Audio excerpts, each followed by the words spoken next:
get some of these questions here. It says here, on the first podcast with Leif, you discussed a story in which Tony came up with a strategy for an op, and Tony told Leif the brief would be better coming from Leif.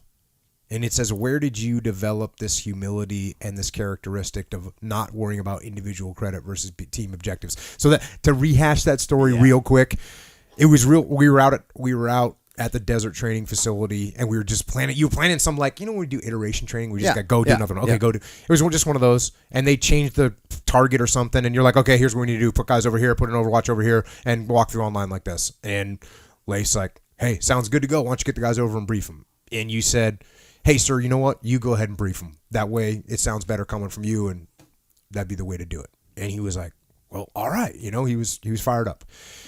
And when I saw you do that, I was like, because this is the thing, and I forgot to mention this. You and I have known each other for a long time. We were both at Team One together, and we had the same friends, and we hung out at the same places. Yikes.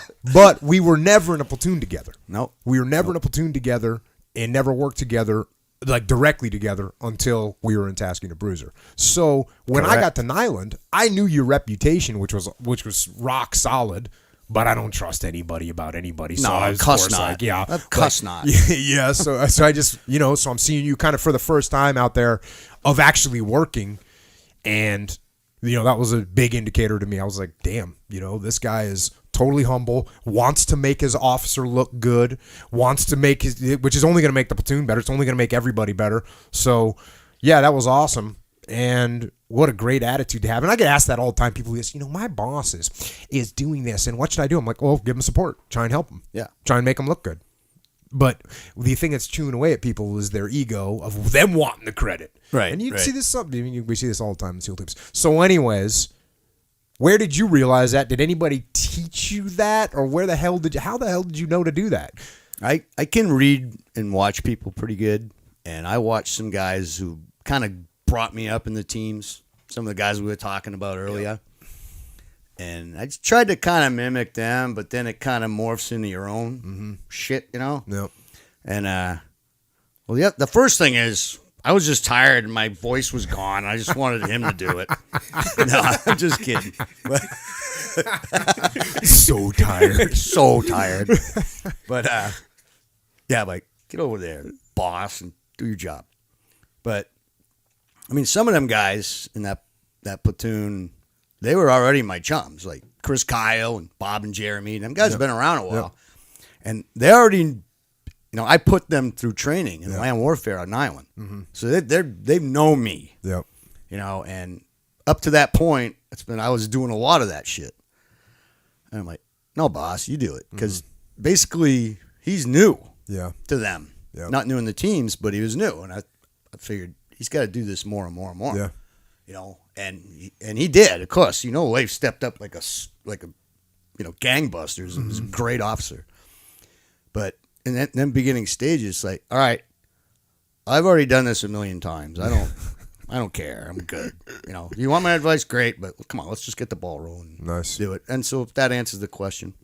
Yeah. No, that was, and again, that was always the attitude you had, which was, you never cared about looking good yourself. And part of that is you just had such a good reputation in the teams that, what are you going to do? Look even better? Yeah. I'm going to get another Navy comm or something.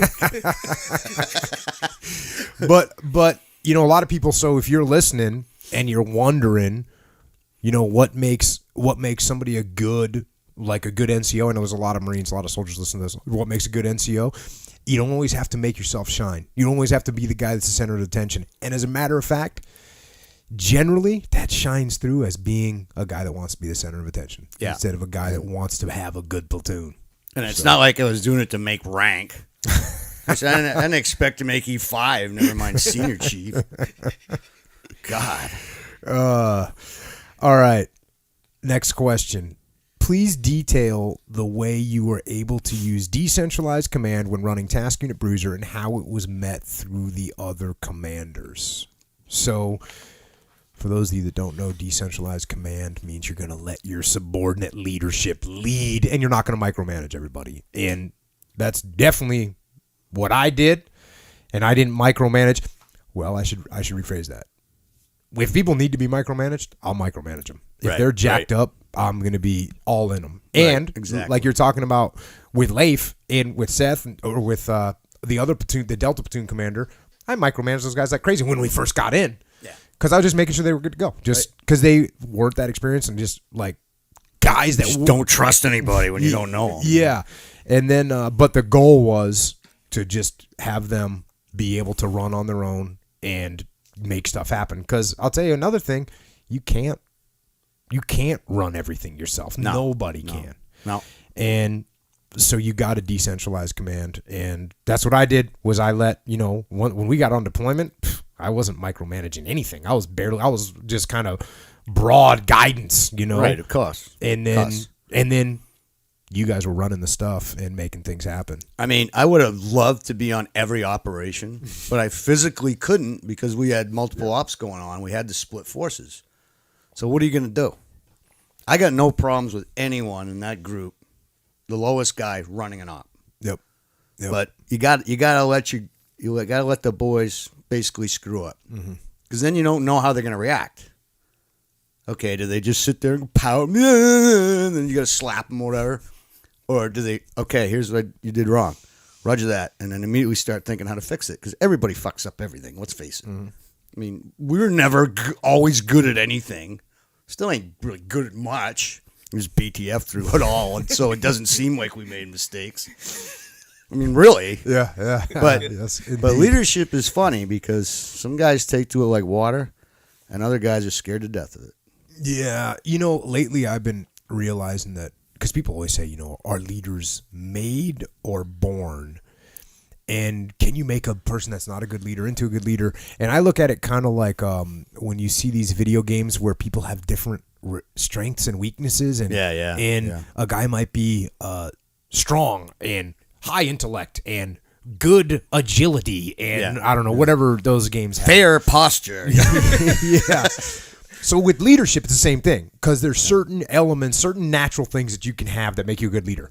For instance, this is a real simple one. Can you be loud?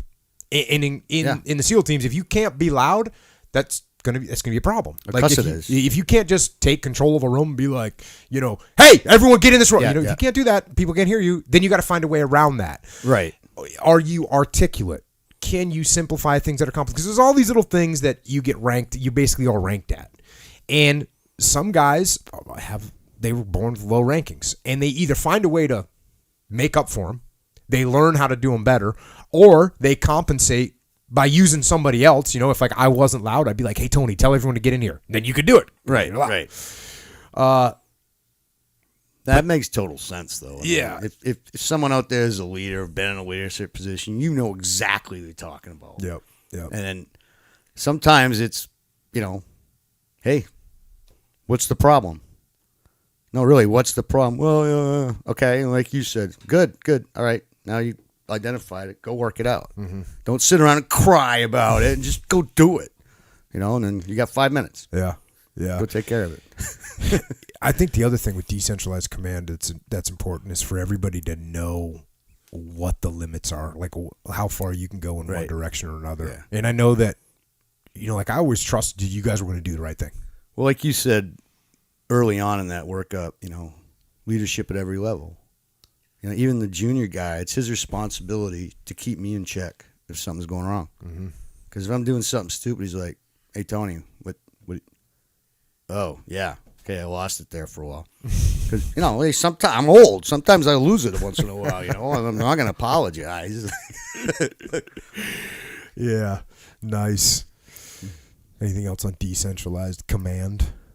Well, it's a lot easier if you start right from the beginning trying to make everybody understand decentralized command, because that's the goal. Yep. It has to be the goal, because someone like you can't. You got to be somewhere else. We didn't want you on the battlefield with us. I wanted you on the battlefield with me. Every time you were, I was like, oh, this is awesome. But, I really, really needed you back where you were. Of course. And that everybody had a wicked high level of confidence just knowing that you were back there, taking care of, watching her back, and never sleeping, and just doing like 40 pull-ups and sweating and then trying to eat everything in the camp. Yeah, it's the thing that you talk about as far as getting everyone to know that and understand that from the beginning is for sure. Oh yeah. I mean, everybody's got to know that, man. I don't want, like, my favorite thing is I go out on an operation with you guys and not do anything. No, you were just a shooter. sit around, just a shooter. Okay, I'm just in the train. That's the way it should be, because the leaders are leading. Because Leif is doing his job, he's leading the assault, Right. he's leading things. The breach team is doing their stuff, and I'm just like, okay, cool. I'm basically an observer, know. Now to a point, yeah. then you're like, all right. I always did have that little issue. But that's the way you want it, and then when something does happen, you can then handle it. You can step in and go, okay, hey guys, we need to back off over here. Hey, Right. this is going wrong. And that's the way it should be. So if that's your goal, though, is to say, look, I want my leaders to lead. I don't want to be doing all their job for them. First of all, that'll make them more confident. It'll make them more capable. And then when something does happen and they need your assistance, you're not bogged down with something else. You can step in and make it happen. Right. I think it's take like Iraq or Afghanistan. That's why the combat vets coming back and they talk about decentralized command. It's important because if you're just doing the same like Army training and an Army unit goes over there, what are they going to do? Go, all right, guys, now we're doing decentralized command. Later, until that happens, you got to, now they come back, hey, we need to train like this. Yep. Here's what our junior officers need to do. Here's what our NCOs need to do. Here's our E5s, our E4s, our privates. Here's what they need to do. Yep. Good.